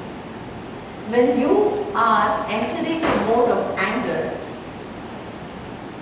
it says sammoha. You are deluded. It's deluded. Not mesmerized, it's deluded. Sammoha means deluded. Because you only create a picture when you see that woman is enticing him and that woman is doing this, and that is the whole picture. You create one whole big story around it, and you lose certain objectivity with reference to that person and the relationship. And sometimes it could be true, but many times a lot of our problems are because of our own images. Not always, please understand. So that means when you become deluded, you start believing in your story without what? Checking whether the story is true or not. Distorted. Distorted. This is what we call distorted. Very good. Because one thing, right? If you are, my teacher was so intelligent, he said, Swamiji, he says, if you are subjective, and if you recognize that you are subjective, you are objective. Because you recognize that I am projecting. The minute you recognize I am projecting, you can easily correct your projection. But if you start believing in what you project as reality, you have no incentive to change it because you think it's a reality. It's like Othello just thinking of that Shakespeare. You want to say what it is? No, I'm sure everybody knows. Yes, no, tell them. I can't explain. Somebody else I can't. Who will explain Othello? Explain it, Rashna. Yeah, Rashna, explain. What's it about? Basically, Othello and He was married to a very beautiful girl, and then some other man came into the picture, Iago, and wanted to destroy Othello. And so he planted the seed of doubt in him, of jealousy or something. He says, your wife, so beautiful, see she's flirting with someone, see I can see her doing this.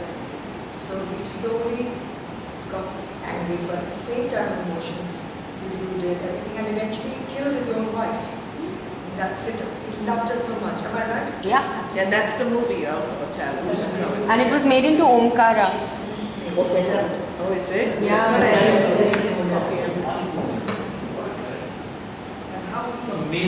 What a nice man he was and how he became. Obsessive and crazy and angry. They killed her just to someone Don't make a man. was keeping there. She loved her.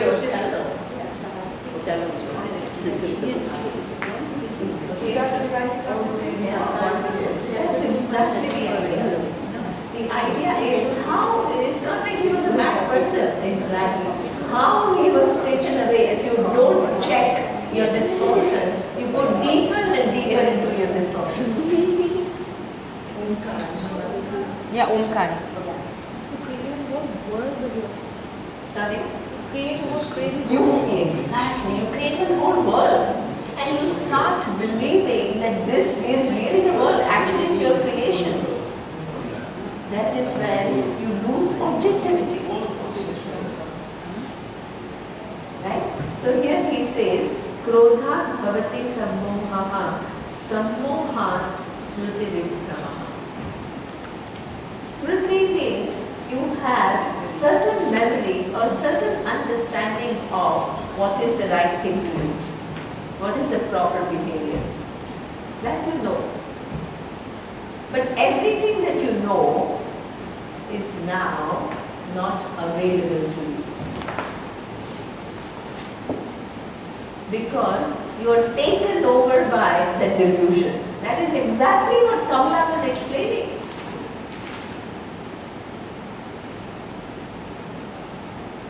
Every wisdom that you have learned in Vedanta class or in ethics class or through books is not available to you anymore. Because your delusion is so much. Smriti Brahmshat Buddhi Nasha. When all the knowledge that you have accumulated is not available to your buddhi, how does your buddhi, which is a decision-making faculty, what does it make the decision on? Based on what? assumption. Based on that narrow, faulty assumption, all the wisdom that you have learned is not available to you anymore. This is how, in spite of learning, in spite of engaging in something which is self-enhancing, people fall back into the habitual patterns, behaviors. This is the mechanism. Okay? It says, Smriti Bhramshat Buddhi Nashaha Buddhi Nashat Pranashyati. When your decision-making faculty is no longer available to you with certain clarity, then you are gone because you end up making wrong decisions. This is how terrorists works. They lose their belief. They're so angry. The delusion will forget everything. Exactly. Right?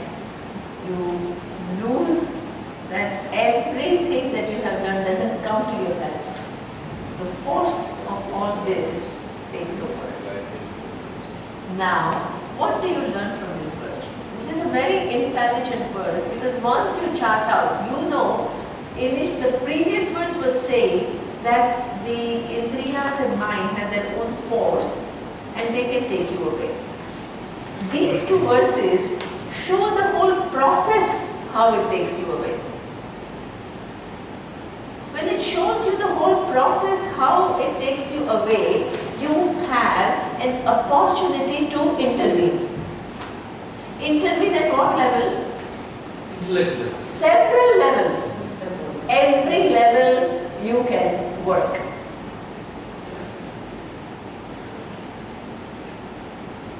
Right? So that means exactly. Gayatri mantra, you are asking for clarity, exactly, for all these different steps.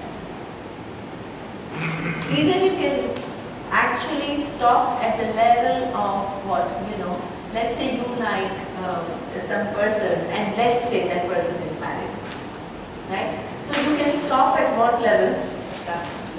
That level of dwelling on that person. You can stop. You have that discretion. You can use it. Earlier you used it better. Exactly. Absolutely. The earlier you use it, it's better. But let's say you miss that point. Then don't act on it.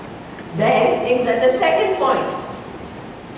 You control the desire to be That Dhyayato Vishayan Pumsaha Sangaste Shupajayate Sangat Sanjayate Kama. Okay?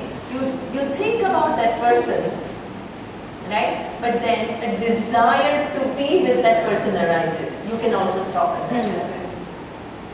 You can like the person. There are so many human beings that you like in this world, right? 6.5. Sorry? 6.5. Exactly. You can love them all. Without, so you can enjoy. You can convert that, that special connection into something very healthy, something very beautiful. You can choose at that level too. Okay? Then what happens is, imagine you don't stop there. What happens? You want to be with that person, but let's say that person is married, the person has other kind of commitments, and there is anger because you want the person for yourself. Krodha, anger, it's going to turn into anger. Okay? Then if you let that anger rule over you, then what? You lash out. All types of mistakes. Exactly. You imagine things that are Sorry? you imagine things that are not. Yeah. Then you will say hurtful things, then you will feel miserable, then all your discrimination that you have, don't disturb somebody else, and nothing is available to you. And then you end up taking wrong choices. So therefore, it's so important to recognize that there is not only one stage of intervention. How many opportunities we have to bring back our distortion to the right place. At all these stages you can bring it back. As Rashna is saying, earlier the better, but even if you miss it, because we human beings are such that often we miss it. But you still subsequently you have occasions or opportunities to bring it back in line with this. If you don't do that, you are taken away. Whole discriminative faculty, the sense of right and wrong, nothing works because that particular desire and the delusion takes over. Once you believe it, then it's very difficult because you Then lost it's- memory. Yeah. That is a death, that kind of distraction. Because once you are deluded, then your decision-making faculty is affected. But you are saying you can And your implement memory. any other. Yeah, but because you can always bring back to this memory what is the right thing to do. You can intervene there. Still. You still can intervene. These thoughts which come, we only feed them. Very true, Tushar. We only, Yes. allow more Yes. fire into them Absolutely. because we enjoy that delusional feeling and we dwell with it and we enjoy it in your mind. And that sometimes leads you to action which you regret. Absolutely. And it creates such a mess. It creates such an entanglement. You do it for pleasure, but actually it messes You up are so saying, much. if I'm feeding my thought, the negative thought, Exactly. and it is giving me some pleasure, then let me feed it. What have I done? I have not done anything physical. Yeah. True. But that just feeding that thought is only, you need to nip the thought. You need to do that. Very, very good. Right. So that is this whole process because see this is where Viresh, because it's not that once you are deluded, the buddhi is never available. What is an attempt is to make your buddhi strong enough that clarity. Whole secret is that. Exactly. But I have a question here. Yes. When a person gets angry, Yes. let's say he has lost his anger completely, different levels of it. When you reach the highest level, what he's saying, you forget what's your name, you forget from where you're coming.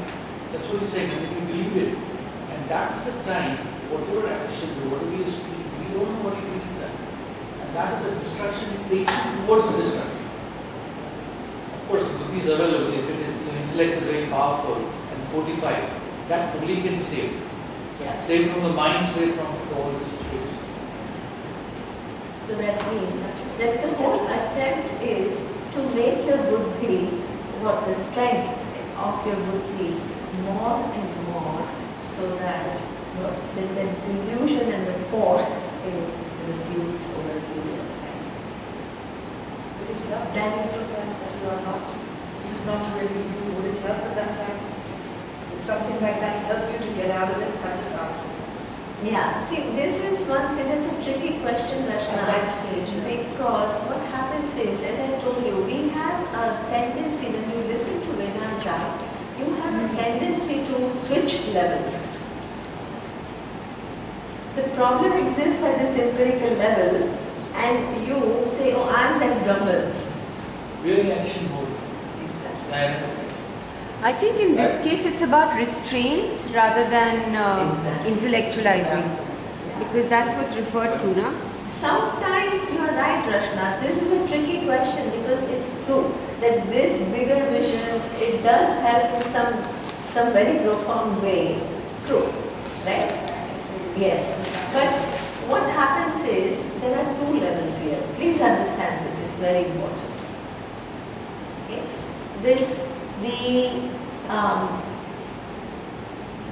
Absolute reality, the awareness. In Sanskrit, we call it Paramarthika. Paramarthika is the absolute reality, unchanging reality. Right?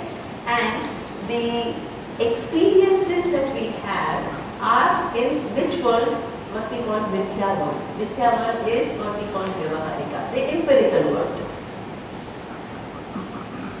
Right? Now, Vedanta talks about both. The absolute reality, which is called the Paramarthika, and the empirical reality. In this empirical reality, removing our distortions as much as possible so that you can understand that Paramarthika reality. Okay? Now, imagine a problem exists in an empirical world. Problem of not seeing things clearly, making wrong decisions. And you bring Paramarthika reality to solve that problem. Is it appropriate? No. You need to bring in the empirical facts to undo that. Right? So that means what you have to bring in mind in this case is, I as a human being, if I follow dharma, right, what I cannot take away somebody from somebody. That is what you, not that I'm full, you see what I mean? You need to bring in the appropriate part. Otherwise you fly in delusion in the name of Vedanta. This is what happens to so many teachers. They enter into relationships with their students and this and that, and then they say, oh, but now I'm Brahman, I've achieved everything, That is so very true. That's why I just It's not all teachers are like that, but those who have not addressed all these things appropriately, there is just so much abuse in spiritual world. All unaddressed things. But how do people get away with like terrible dharma? There's so many people who are doing such horrible things to their spouses, to their children, to their parents, to themselves. They don't get away. They don't.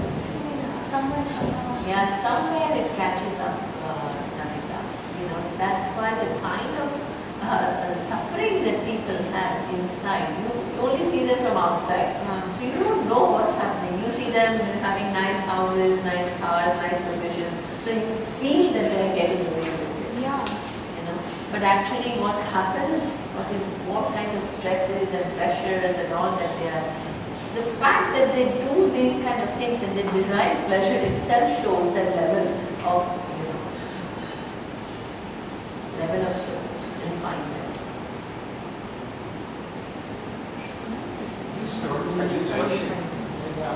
Yes.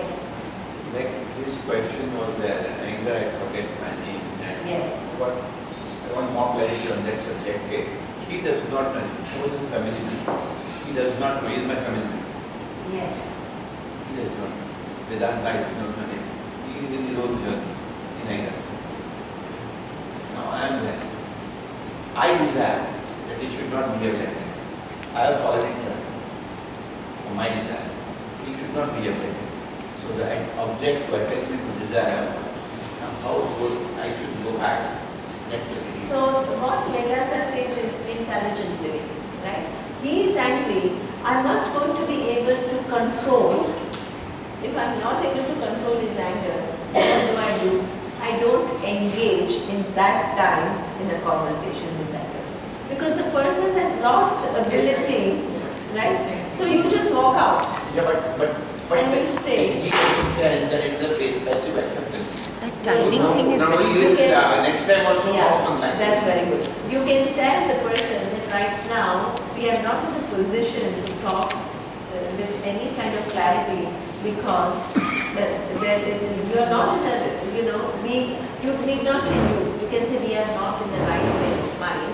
So I don't want to engage in a conversation. When we are both a little bit more available, we will talk.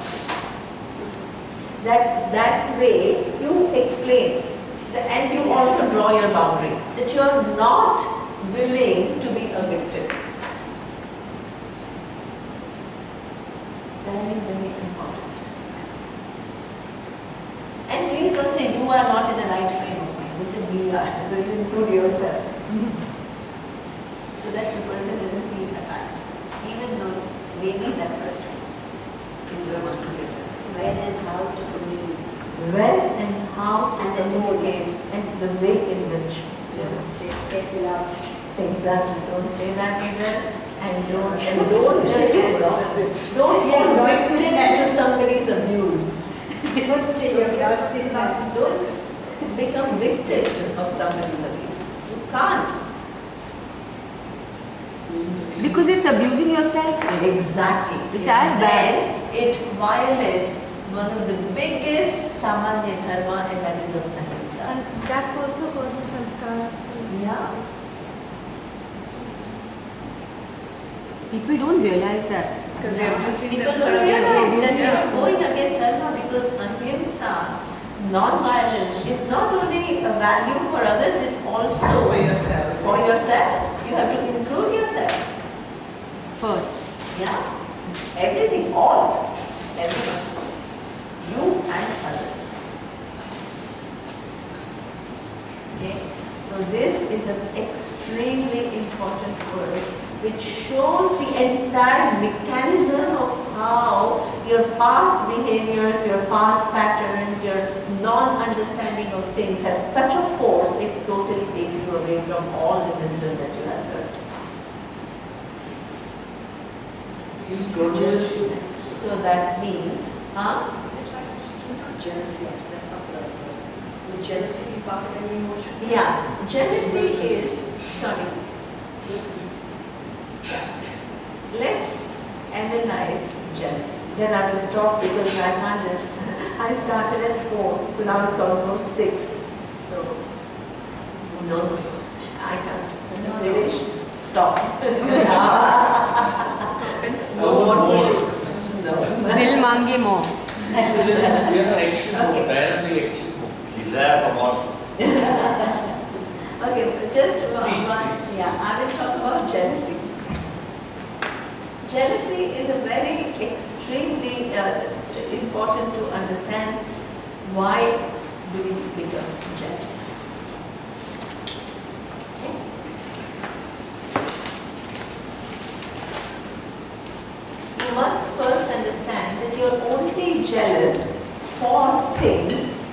you have value for. You have? Value for. Value. So for example, if somebody is the Olympic champion for boxing and I have zero interest in boxing, will I be jealous of that person? No. Because it has no value for me. He can be Olympics champion. He's a huge person, but I don't care. So in order for you to be jealous, you have to have value for it. But if I have value for beauty, and if I find somebody beautiful, whom I think is more beautiful than me, jealous. But even that, with Miss Universe, you may not be jealous. Even if you have value for beauty, you may not be jealous with reference to some Miss America or Miss India or Miss Universe, but you could be jealous when you see a beautiful woman in the same party. Yeah, in the same, In the same level, same social circle. Right? So that means there is the first condition, and that is siblings. So in order for you to be jealous, the first condition is you have to value that thing that the person has, and you have to see yourself as a little bit equal. If it is too above, you don't get jealous. Right? So when you see yourself equal, then what is it that invokes jealousy? Fear. Your lack. Right? Because you value beauty, and you, in your vision, that person is more beautiful than you, it evokes that lack or smallness in you. You feel small in front of that person. When you feel small, what happens? You can't stand. As it is, you feel small. Now you feel even smaller. You can't stand that smallness. What do you want to get rid of? Your smallness. How do you get rid of your smallness? Bashing the other. You need to make that person, you need to put that person down in order for you to feel better. So then the natural reaction is, oh, she must have done, all kinds of, Botox and I don't know what, I don't even know the names, she must have done this surgery and that surgery and then, look at this, this high heels is awful and, look at she can hardly even walk and,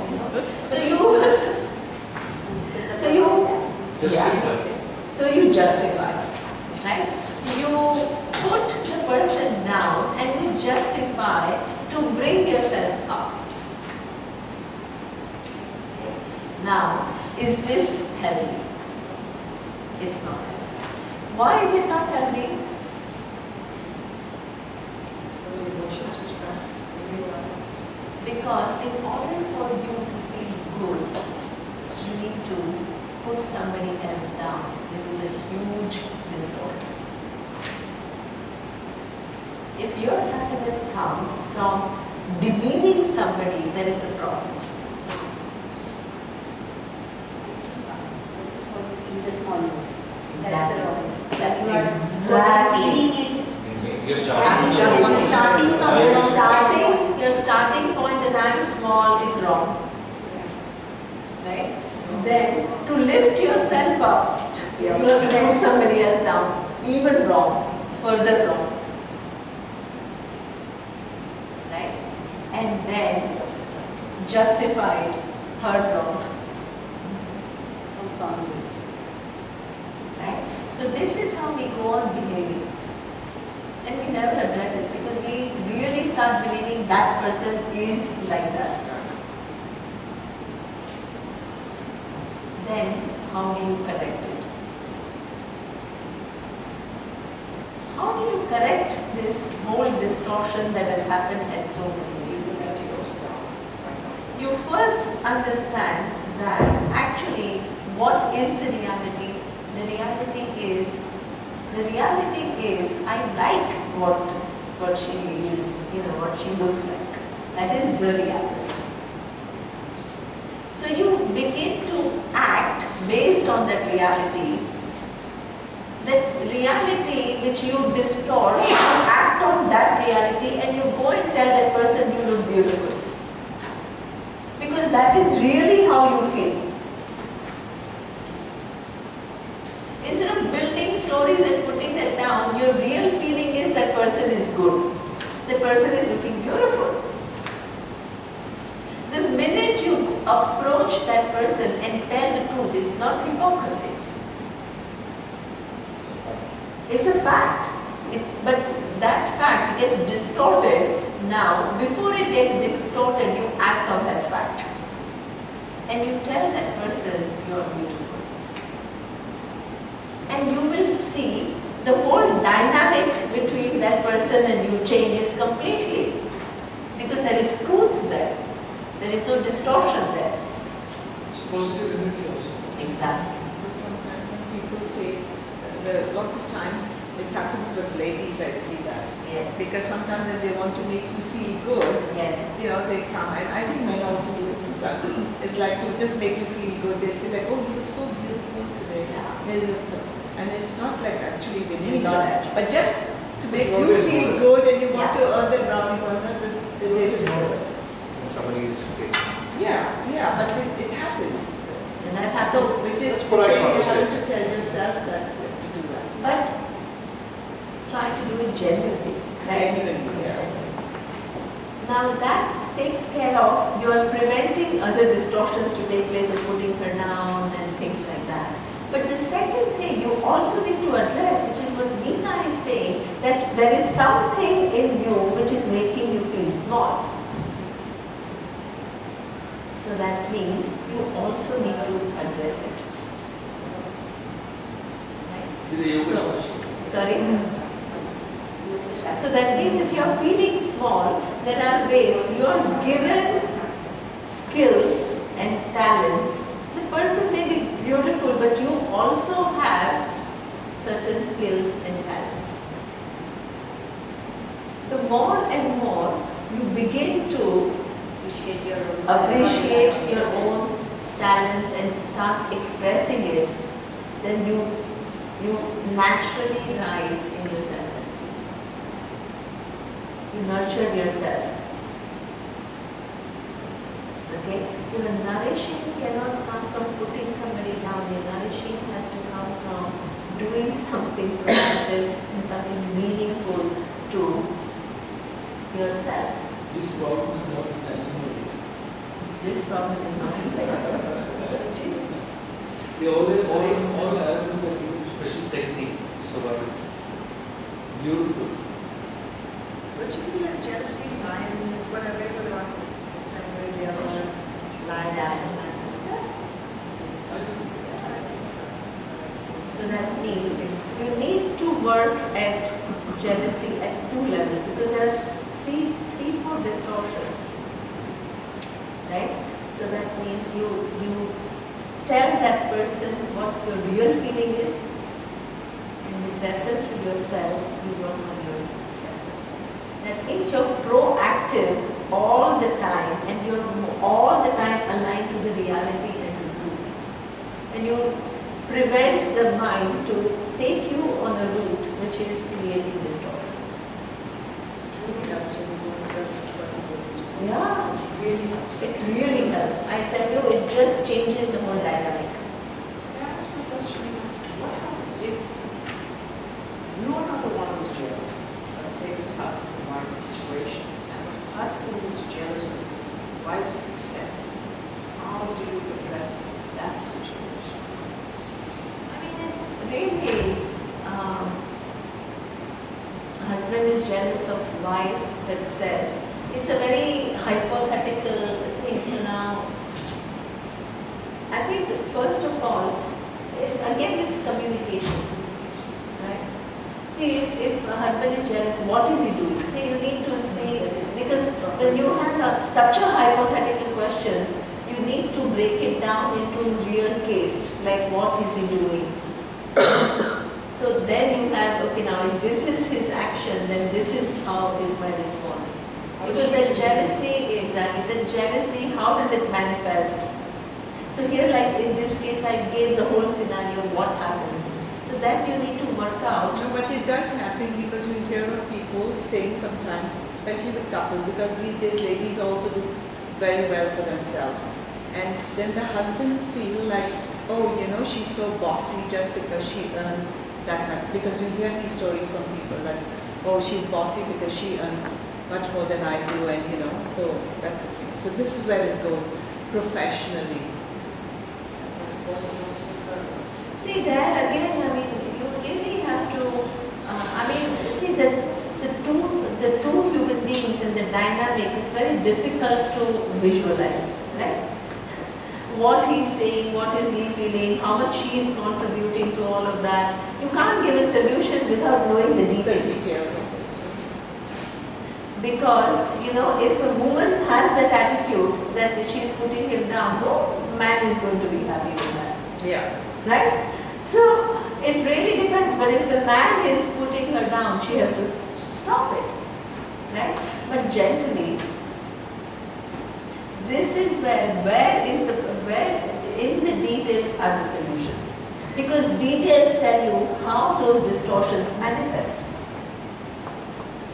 And when you know how they manifest, then you have to figure out where you have to correct it.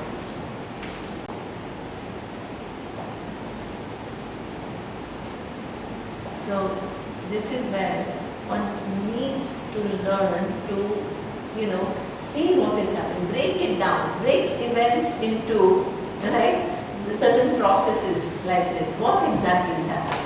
Why am I concluding? If I feel my husband is jealous of my achievements, why am I saying that? Ask yourself this question. Based on what? What is the evidence? What are the facts? Events. What has happened? In that event, what happened? How much is my part? How much is his part? Because it's very easy to say he's like that, but you yourself can be very aggressive. How much is my contribution and how much is that person's contribution? See, every feeling that you have, instead of shoving it aside and believing in our story, sit with it and try to break it down and see how much is your role in it, how much is somebody else's role in it, how much somebody else's role in it. Then how to correct your distortions and how to communicate somebody else's distortions non-violently. All this you have to do.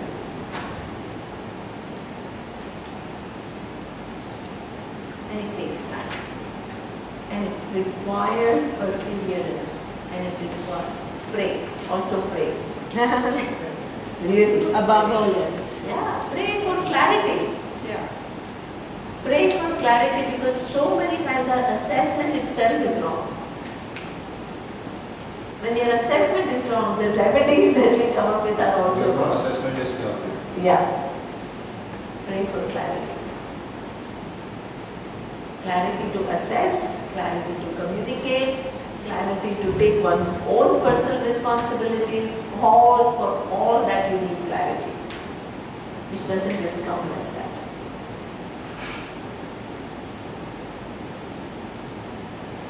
Thank you. Okay. Okay.